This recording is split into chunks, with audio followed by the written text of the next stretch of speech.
अच्छा, तो तुम लोग मुझसे पूछ रहे थे ना कि यार आजकल तो इतना दुखी दुखी क्यों रहता है, तेरे लाइफ में कोई प्रॉब्लम चल रहा है क्या? तो यार हाँ, चल तो रहा है। ये तुम देख ही पा रहे हो क्या है।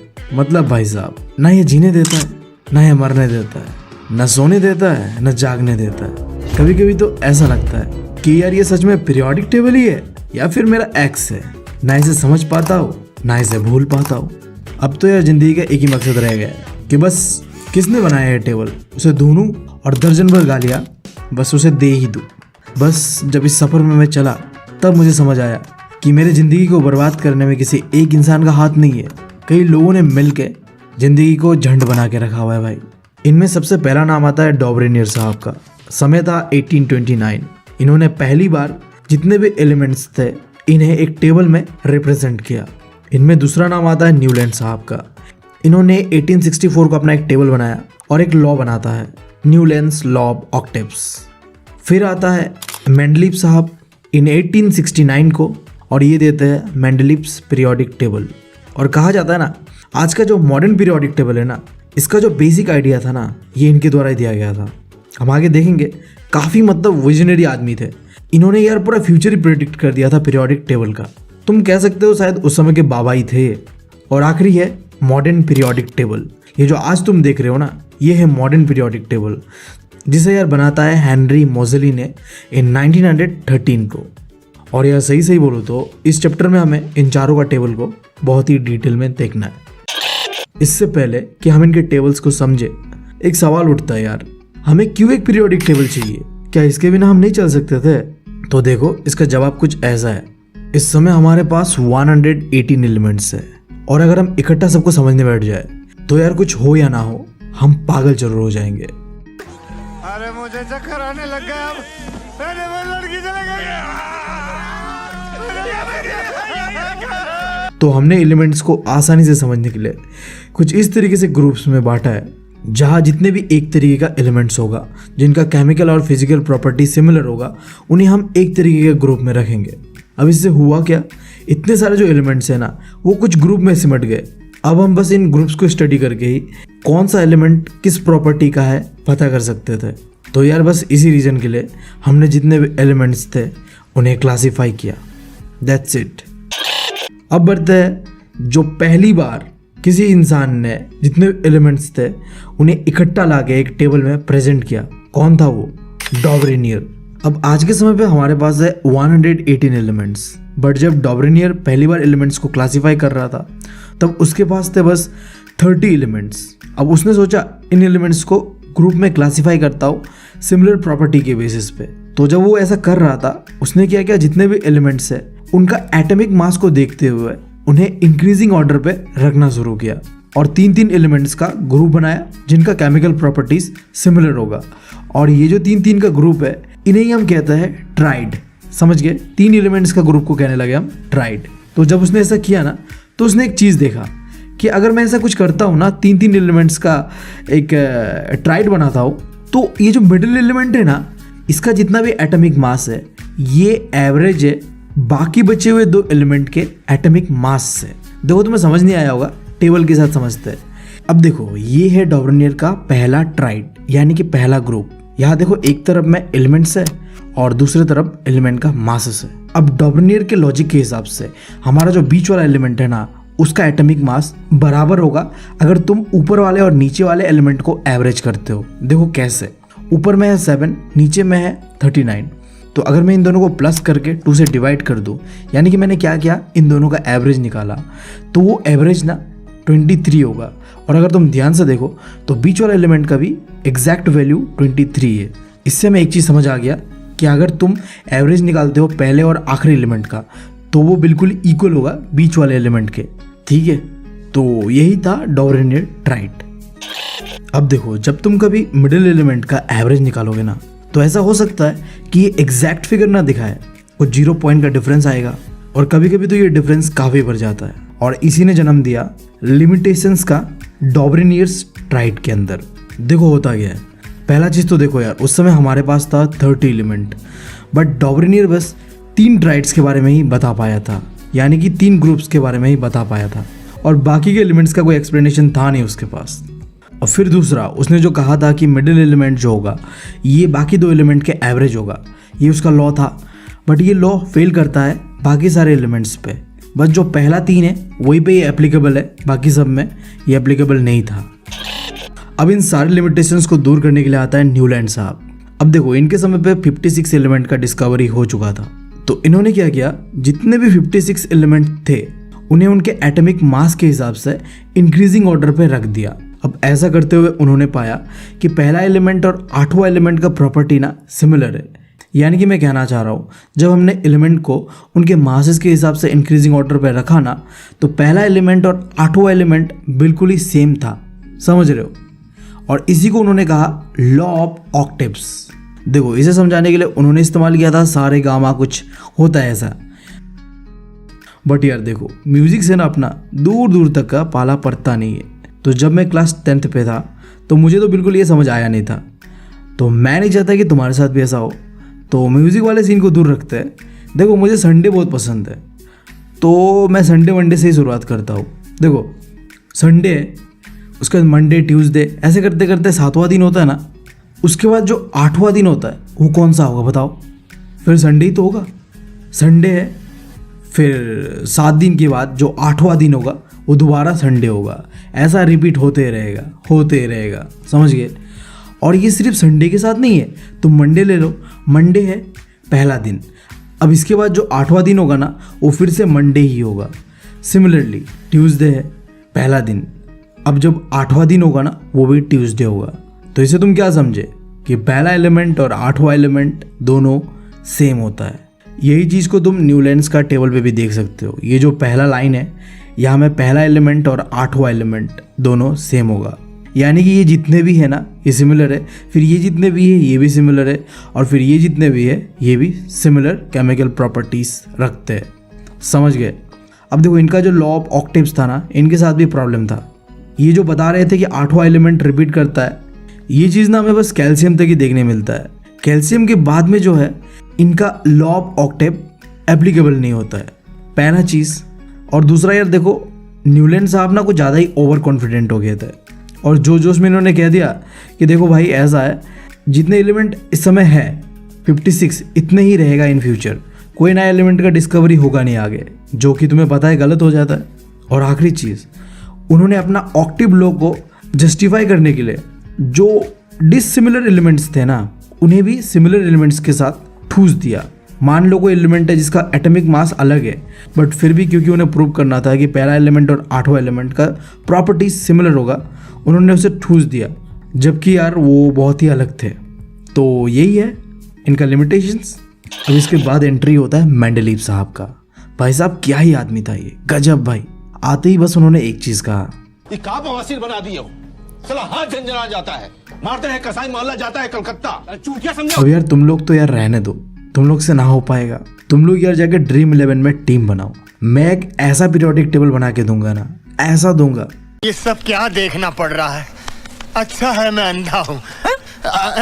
मतलब भाई साहब परफेक्शन का दूसरा नाम होगा ये टेबल। देखो यार उनके समय पे 63 एलिमेंट्स का डिस्कवरी हो चुका था। अब यार देखो हमारे मेंडलीव साहब को 3 पत्ती खेलने का बहुत शौक था, तो उन्होंने क्या किया, ये जो 63 एलिमेंट्स थे ना इन्हें 63 कार्ड्स पे लिखा, इनका प्रॉपर्टीज, ठीक है, और लिखने के बाद वॉल पे चिपका दिया। देख रहे हो भाई साहब, ये होता है डेडिकेशन। और जब वो वॉल पे चिपका रहे थे एलिमेंट्स को, तो उन्होंने एक चीज़ का ध्यान रखा, एलिमेंट्स को जब मैं चिपकाऊंगा ना तो उन्हें एटॉमिक मास के हिसाब से इंक्रीजिंग ऑर्डर पे चिपकाऊंगा, छोटा वाला पहले बड़ा वाला बाद में, समझ रहे हो। इसे कहते हैं इंक्रीजिंग ऑर्डर पे चिपकाना। अब यार तुम सोच रहे होगे ये सब चीज़ें करके भाई साहब साबित क्या करना चाहते थे। तो यार देखो वो जानना चाहते थे कि एलिमेंट का एटॉमिक मास और फिजिकल और केमिकल प्रॉपर्टी के बीच कैसा रिलेशनशिप होता है। अब सुनने में ये एक्सपेरिमेंट काफ़ी पागलपंती से भरा हुआ लग रहा है, बट बी ऑनेस्ट इससे उन्हें काफ़ी कुछ पता चला। उन्होंने एक पैटर्न को ऑब्जर्व किया। देखो यार एलिमेंट्स क्या कर रहे थे, एक समय के बाद ना फिर से रिपीट कर रहे थे सिमिलर प्रॉपर्टीज़ को। हमने यार पढ़ा था ना लॉ ऑफ ऑक्टेव्स पे कि पहला एलिमेंट का प्रॉपर्टी जो है रिपीट करेगा फिर 8वां एलिमेंट पे। देखो यहाँ मेंडलीव्स को बचना था ये कहने से कि पहला एलिमेंट का प्रॉपर्टी ना एग्जैक्टली 8वां एलिमेंट पे रिपीट करेगा। तो देखो उन्होंने बहुत ही स्मार्टली कहा, देखो मुझे पता नहीं कि एग्जैक्टली एलिमेंट्स कितने देर बाद रिपीट करेंगे, बट मैं तुम्हें इतना बता सकता हूँ कि वो रिपीट करेंगे। ये यार 10 के बाद भी कर सकता है, 8 के बाद भी कर सकता है, 9 के बाद भी कर सकता है, आई डोंट नो। बट एक फिक्स इंटरवल के बाद एलिमेंट्स का प्रॉपर्टी रिपीट होता है। और इस चीज को अंग्रेजी में बहुत ही डिफिकल्ट तरीके से तुम्हें बताया गया, periodic recurrence of element with similar physical and chemical properties. इसका सिंपल सा मतलब ये है कि एक फिक्स इंटरवल ऑफ टाइम के बाद, आई डोंट नो कितने देर के बाद, बट एक फिक्स इंटरवल, वो कितना भी लंबा हो सकता है, बट चीज़ें रिपीट करेगा। अब इन सारी चीज़ों को देखने के बाद, ऑब्जर्व करने के बाद उन्होंने अपना एक लॉ बनाया जिसका नाम रखा पीरियोडिक लॉ, जो बिल्कुल है कुछ इस तरीके से कि properties of a element are periodic function of their atomic mass. देखो यार, इस चीज़ को पढ़ने के बाद तुम्हारा मुंह बस इतना बड़ा हो गया होगा। हाँ भाई साहब, ये क्या है? कौन सा अंग्रेजी झाड़ दिया भाई, एक वर्ड समझ नहीं आया। देखो यार, तुम लोगों के लिए मैं इसे बहुत ही सिंप्लीफाई कर देता हूँ। पहला वर्ड कहा इन्होंने प्रॉपर्टीज ऑफ एलिमेंट, यानी कि एक एलिमेंट के अंदर में जो फिजिकल और केमिकल प्रॉपर्टीज होता है ना, वो क्या होगा, पीरियोडिक फंक्शन होगा, यानी कि वो एक रेगुलर इंटरवल के बाद रिपीट करेगा, समझ रहे हो। और फिर एटॉमिक मास, ये क्या बताना चाह रहा है कि देखो एलिमेंट्स का प्रॉपर्टी तब रिपीट करेगा जब तुम एलिमेंट्स को उनके एटॉमिक मास के हिसाब से इंक्रीजिंग ऑर्डर पे रखोगे, समझ गए, दैट्स इट। एकदम सिंप्लीफाई तरीके से बताओ तो ये लोग कहना चाह रहा है कि अगर तुम एलिमेंट्स को उनके एटॉमिक मास के हिसाब से इंक्रीजिंग ऑर्डर पे रखोगे ना, तो उनका फिजिकल और केमिकल प्रॉपर्टीज कुछ देर बाद, आई डोंट नो कितने बाद, बट एक फिक्स इंटरवल के बाद रिपीट करेगा, दैट्स इट। अब यार देखो, इतने सारी चीजें देखने के बाद तुम तो समझ ही गए होगे कि मेंडलिव्स कितना महान था। अब इसका देखो मॉरल ऑफ द लेसन क्या है कि देखो पागलपंती लाइफ में जरूरी है। उन्होंने जो भी किया थोड़ा बहुत पागलपंती जैसा ही था। भाई साहब, कौन ऐसा करता है वॉल के अंदर में, मतलब आप जितने भी एलिमेंट्स हैं उनका प्रॉपर्टीज को लिख के चिपका दे रहे हो। कितना गंदा आदमी हूं मैं यार। बट इसी पागलपंती के कारण उन्होंने एक ऐसा टेबल दिया जिसके अंदर में तुम गलतियां निकाल ही नहीं पाओगे। अब तुम्हें लग रहा होगा कि मैं इनका ज़्यादा ही तारीफ कर रहा हूँ, तो 1 मिनट रुक जाओ, तुम इनका अचीवमेंट को सुनो यार, तुम्हारा फटके 4 हो जाएगा। इस बंदे ने जो अपना पीरियोडिक टेबल बनाया ना, इसके अंदर में काफ़ी खाली जगह छोड़ दिया था, ब्लैंक स्पेसेस। पता है क्यों? क्योंकि यार इन्हें पता था जो गलती न्यूलैंड्स ने किया है कि उसके हिसाब से 56 एलिमेंट है और यही रहेंगे। बट ये चीज़ मेंडलिव्स को पता था, क्योंकि उसके समय पे 63 तो हो ही चुके थे और आगे और भी हो सकता था। तो उसने ये जो खाली जगह है उसे इसलिए रखा कि जब आगे कोई डिस्कवरी होगा तो तुम इन जगह पे उसे फिट कर सकते हो। अब जब उन्हें इससे भी संतुष्टि नहीं मिला तो उन्होंने एक कदम और आगे जाके कुछ यार फ्यूचर में डिस्कवर होने वाले एलिमेंट्स का प्रॉपर्टीज तक बता दिया। देखो भाई साहब, ये होता है बाबा वाला एटीट्यूड, देख रहे हो। अगर आज वो जिंदा होते ना तो मैं बस उनसे एक चीज़ पूछता, अरे मेंडलिव्स बाबा, एक चीज़ बता दो कि मैं कब तक सिंगल रहूँगा। मतलब भाई साहब, मेरी क्रश से मेरी मुलाकात कब होगी ना यार, मुझे ज़िंदगी भर ऐसे सिंगल ही मरना पड़ेगा। बस ये प्रेडिक्शन कर दो और ज़िंदगी धन्य हो जाए। अब देखो ये चीज़ तो पॉसिबल है नहीं, क्योंकि वो रह नहीं, क्या ही कर सकता है।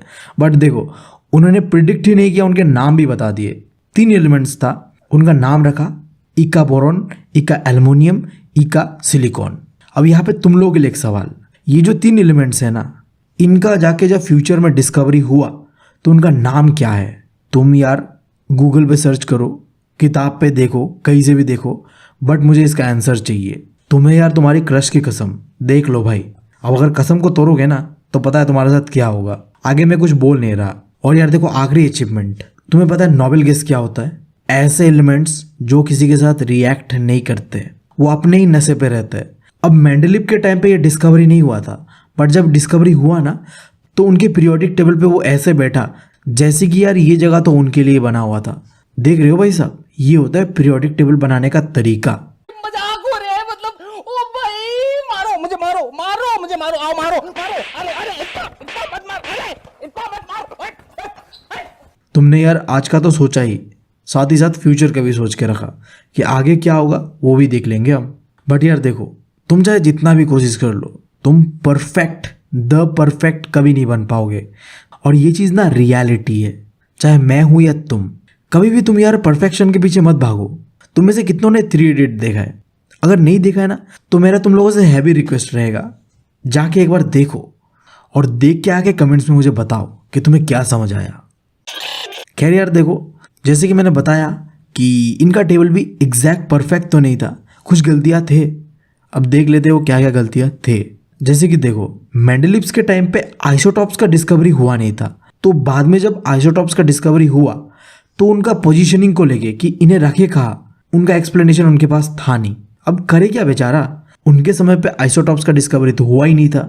दूसरा चीज, हाइड्रोजन का जो पोजीशन है ना, इसको लेके भी कोई एक्सप्लेनेशन दिया नहीं था कि इसे हम यहाँ तो रखे, क्यों रखे, क्योंकि देखो हाइड्रोजन काफी खास तरीके का एलिमेंट है, इसके अंदर में डबल कैरेक्टरिस्टिक्स है। अब मैं इतना डिटेल में नहीं बताने जा रहा क्या होता है ये, इतना समझ लो कि यार हाइड्रोजन काफी खास तरीके का एलिमेंट है, तो अगर तुम इसे किसी जगह पे रख रहे हो तो क्यों रख रहे हो उसका एक्सप्लेनेशन तो दो। ये एक्सप्लेनेशन मेंडलीव्स के टेबल पे नहीं मिला हमें। और आखिरी चीज देखो, हमने जितने भी अभी तक टेबल देखा है, कहीं ना कहीं एलिमेंट्स को आगे पीछे कर दिया गया, जहां उनका एटॉमिक मास सही तरीके से नहीं बैठा। और ये गलती हमारे मेंडलीव्स के टेबल में भी देखने मिलता है, जहां एटॉमिक मास का नंबर जो है वो गलत दे दिया गया, जो आगे होना चाहिए था वो पीछे, और जो पीछे होना चाहिए था वो आगे कर दिया गया। देखो ये जो गलती है ये तुम्हें तीनों ही टेबल्स पे दिखने मिलेगा।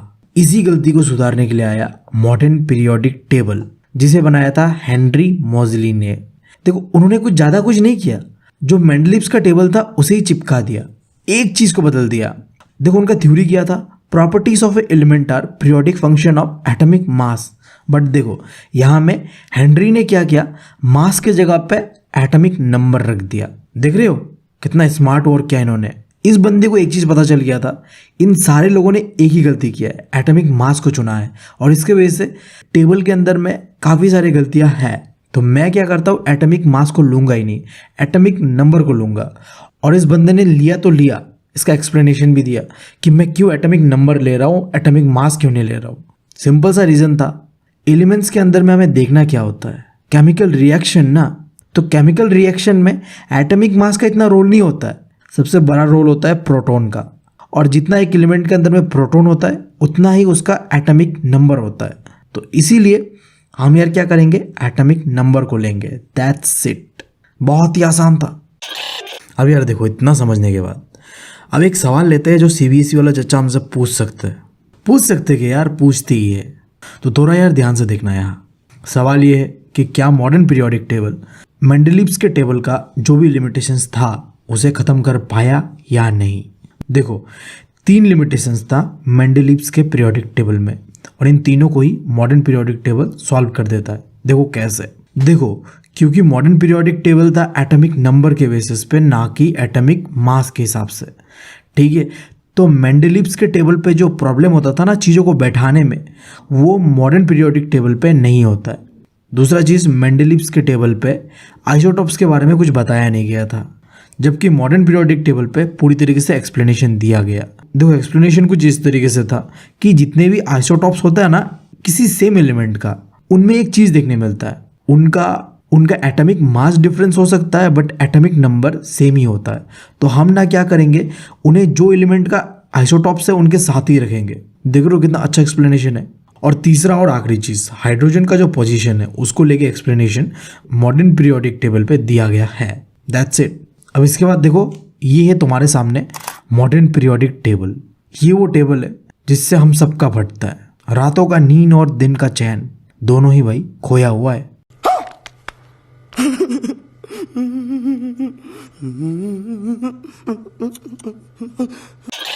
बट यार हम किस लिए बैठे हैं यार, हम करते हैं तुम्हारा प्रबंध। सुनो, ये पूरा का पूरा पीरियोडिक टेबल को तुम्हें चाट के नहीं खाना है। ये जो तुम्हें दिख रहा है ना 20 एलिमेंट्स, इन्हें याद कर लो।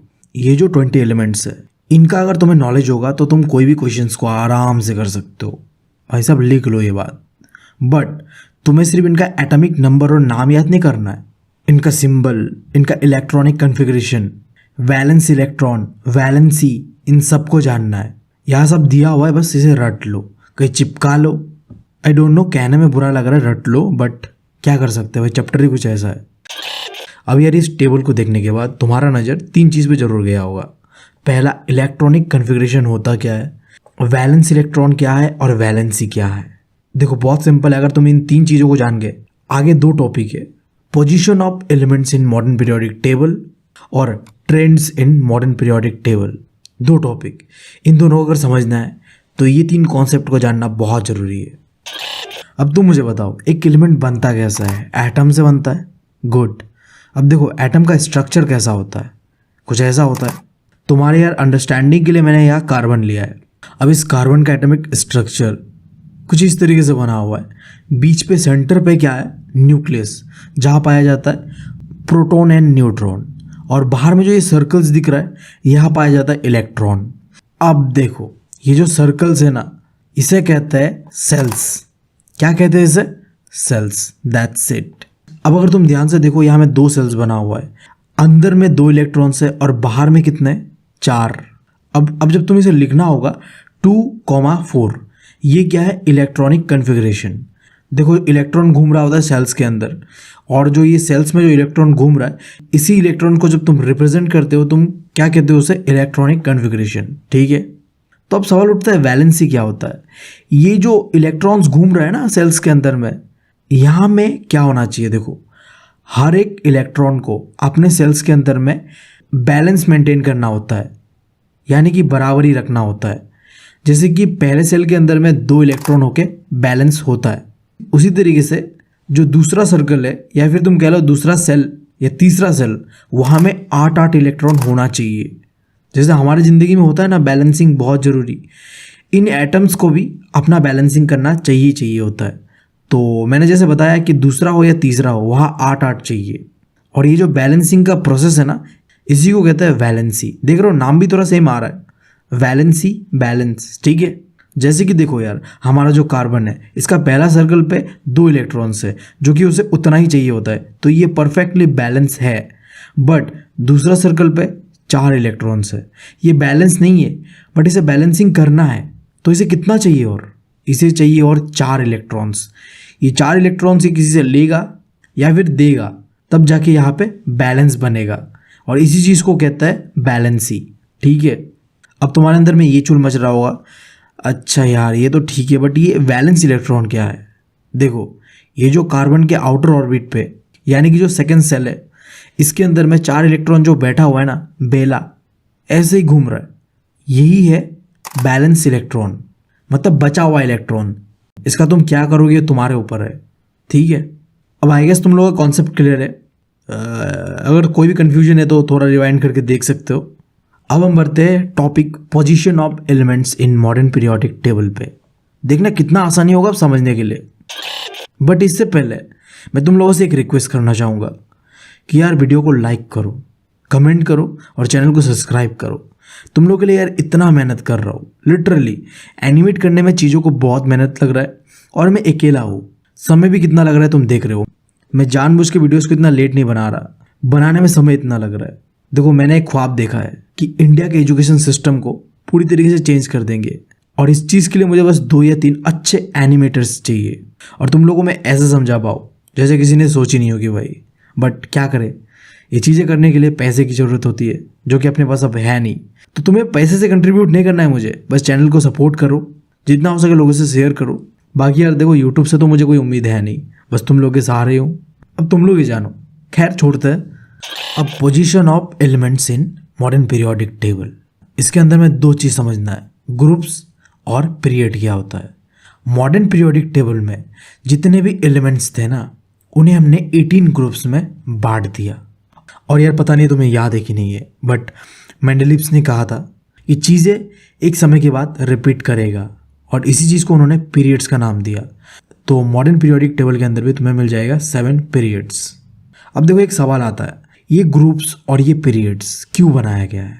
क्या इससे हम कुछ पता कर सकते हैं क्या? हाँ देखो ध्यान से सुनो, तुम ग्रुप से पता कर सकते हो कि एलिमेंट के अंदर में वैलेंस इलेक्ट्रॉन कितना है, और पीरियड से पता कर सकते हो कि एलिमेंट के अंदर में सेल्स यानी कि कितना सर्कल्स होता है। दैट्स इट, और यही हमें पता करना है। जैसे कि देखो यार, इस पीरियोडिक टेबल के अंदर में तुम कोई भी एलिमेंट ले लो किसी भी ग्रुप का, उस पूरे ग्रुप के अंदर में वैलेंस इलेक्ट्रॉन एक जैसा ही होगा। एग्जाम्पल के लिए बता रहा हूं मैं तुम्हें, लिथियम। अब यार देखो तुम्हें मैंने लिथियम का टेबल दिया हुआ है, वहां देखो एक बार। हाँ ये रहा, क्या दिया हुआ है इसमें? वैलेंस इलेक्ट्रॉन कितना है? 1। अब ये जो पूरा ग्रुप है ना जहाँ लिथियम पाया जा रहा है, ये पूरे ग्रुप में जितने भी एलिमेंट्स है, उन सारे एलिमेंट्स का वैलेंस इलेक्ट्रॉन कितना होगा? 1 होगा। देख रहे हो, एक चीज को समझ के पूरा ग्रुप को समझ लिया हमने। अब इसी तरीके से पीरियड्स को समझते हैं। देखो सिमिलर केस लेते हैं लिथियम का। लिथियम के अंदर में ना 2 सर्कल होता है, यानी कि 2 सेल्स होता है। अब ये है लिथियम का पोजीशन। अब यहाँ से लेके ये जो पूरा पीरियड है लिथियम से लेके नियॉन तक, इस पूरे पीरियड में 2 ही सेल्स होगा। अब इससे तुम्हें क्या समझ आया? बहुत आसान है यार। एक ग्रुप के अंदर में सारे के सारे एलिमेंट का वैलेंस इलेक्ट्रॉन सेम होगा। बिल्कुल इसी तरीके से पीरियड्स के अंदर में कोई भी पीरियड ले लो, उसके अंदर में कोई एक एलिमेंट ले लो, उस एलिमेंट का जितना सेल्स होगा उस पीरियड के सारे एलिमेंट्स में भी सेम ही सेल्स होगा। That's it. अब यार देखो आखिरी पॉइंट, ये जो पॉइंट है ना भाई, मेरा मानना है कि ये पूरे एनसीईआरटी के अंदर में सबसे इंपॉर्टेंट पॉइंट है। मैंने चैप्टर के अंदर में जैसे लिखा हुआ था वैसे ही यहाँ डाल दिया। क्या कहना चाह रहा है ये पॉइंट?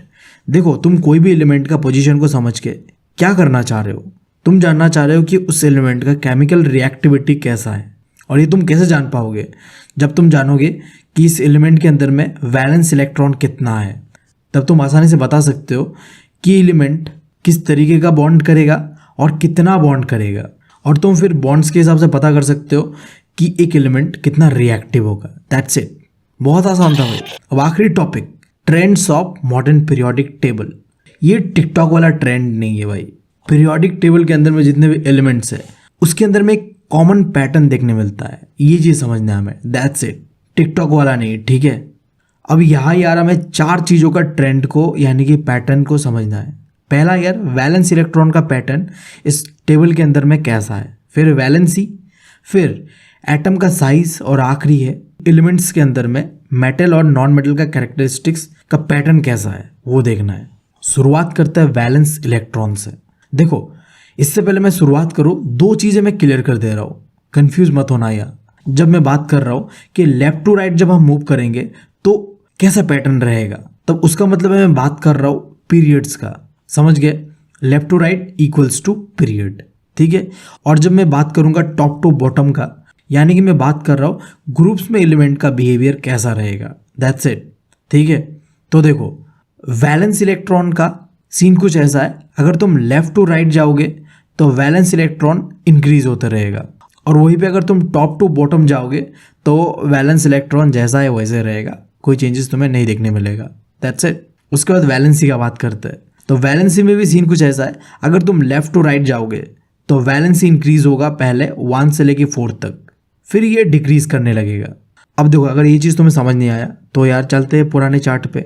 देखो, यहाँ दिख रहा है तुम्हें वैलेंसी।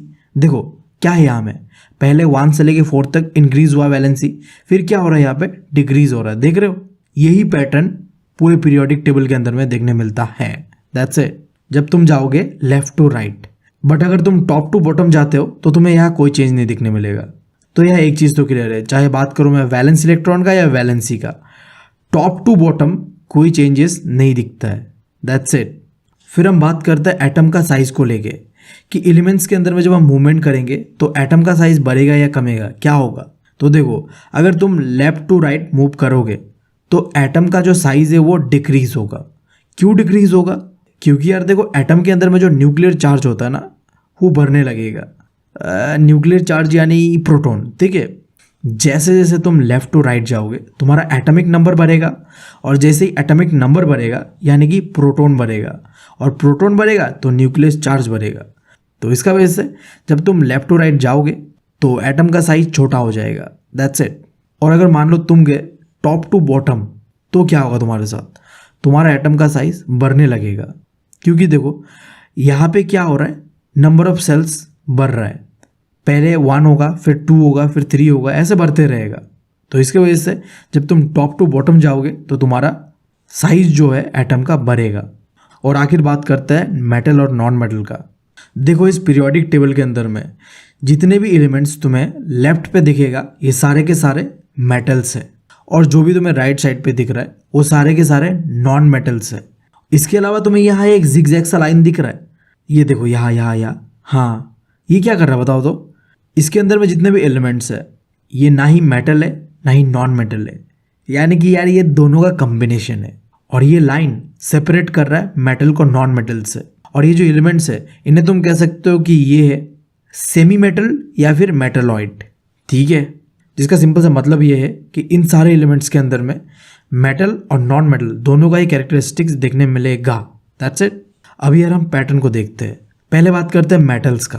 तो अगर तुम लेफ्ट टू राइट जाओगे तो मेटल का कैरेक्टरिस्टिक्स कमेगा, क्योंकि मैंने क्या बताया, राइट के तरफ नॉन मेटल ज़्यादा है। तो अगर तुम लेफ्ट से राइट जाओगे तो यहाँ पे मेटल का कैरेक्टरिस्टिक्स घटेगा। और अगर मान लो तुम गए टॉप टू बॉटम की ओर, तब यार तुम देखोगे कि मेटल का कैरेक्टरिस्टिक्स बढ़ेगा। फिर हम बात करते हैं नॉन मेटल का। एकदम उल्टा होगा इसका, पता है तुम्हें। लेफ्ट टू राइट जाओगे नॉन मेटल का कैरेक्टरिस्टिक्स बढ़ेगा। क्यों बढ़ेगा? क्योंकि वहाँ तो नॉन मेटल से है ना, तो बढ़ेगा, ऑब्वियस सा बात है। बट अगर तुम टॉप टू बॉटम की ओर जाओ तो यहाँ नॉन मेटल का कैरेक्टरिस्टिक्स घटेगा। क्यों? क्योंकि यहाँ सारे के सारे बैठे हुए मेटल्स, दैट्स इट। तो यार इसी के साथ साथ हमारा ये चैप्टर होता है खत्म। जितने भी टॉपिक्स